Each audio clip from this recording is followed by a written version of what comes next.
This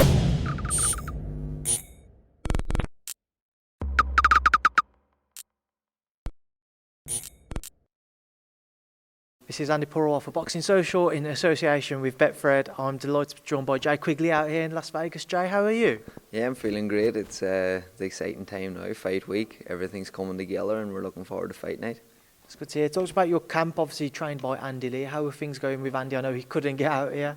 Yeah, everything's been going great. You know, as the saying goes, we've left no stone unturned. Everything has went top class. I had a great camp.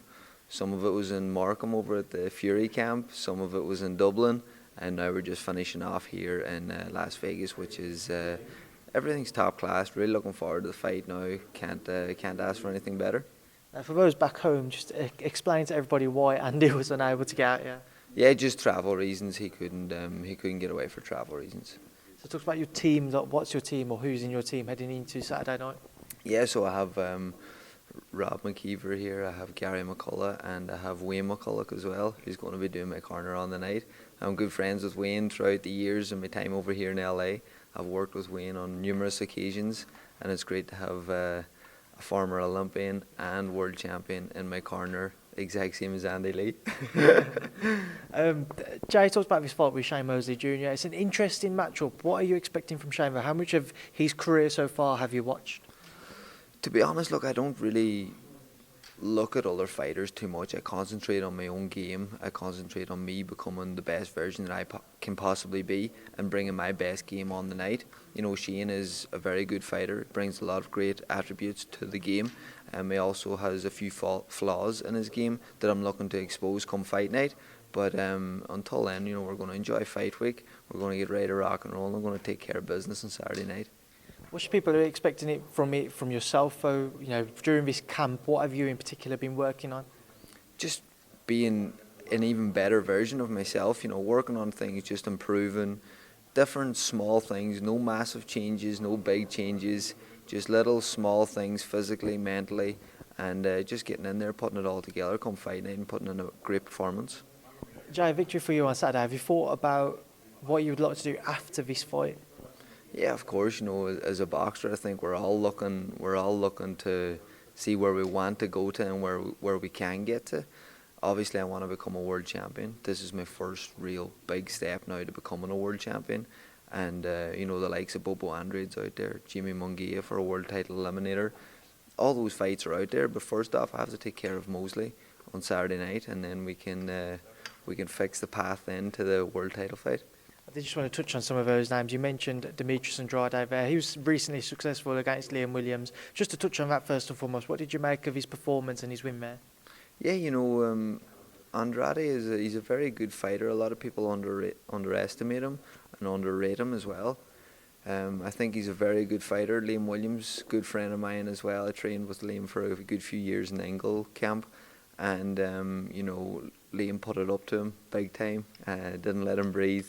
Didn't let him get his own way. It was a great fight, but you know, Andrade he's a very good fighter, and I think he's a little bit underrated in people's eyes.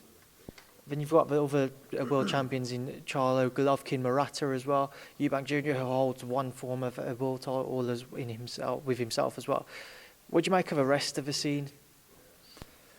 Look, the middleweight division, the actual divisions right now, guys are jumping up and down, you know, from middleweight to super middleweight, even to super welter or junior middle, you know. So, as I said, look, I concentrate on myself. Obviously, I see what's going on around me, but we need to know what ones are possible. Obviously, this is a version of a WBO belt that I'm fighting for. So, Munguia has a version.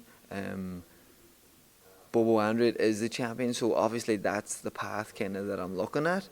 But as I says, look, we can't take our eye off the ball either, because the next step is Shane Mosley Jr. on Saturday night, and that's what we have to take care of. I know you don't want to take your eye off the ball, Jay, but when do you think people will look at you and say that is a world level competitor there in your eyes? I want to turn around and look at myself as that. I don't really, not that I don't care what people think, but I'm not going to let people's opinions dictate on the way that I feel or how good that I am.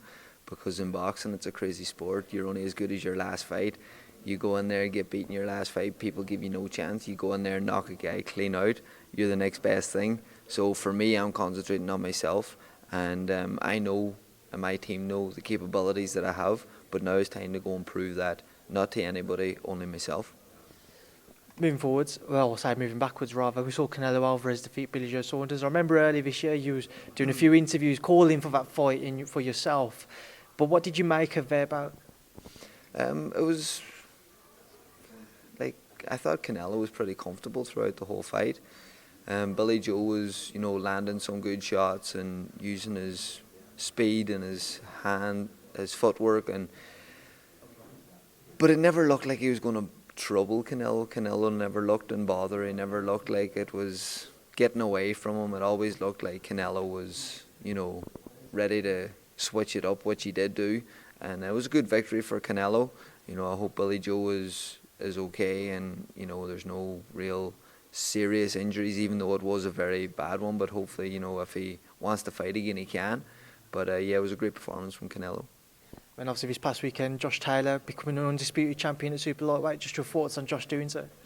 Unbelievable. He's a fighter that is very under the radar for the calibre, the level that he's at. Like, I was looking on some of the social media that there's only been like 5 or 6 ever undisputed champions, and he's one of them with one of the best records as well.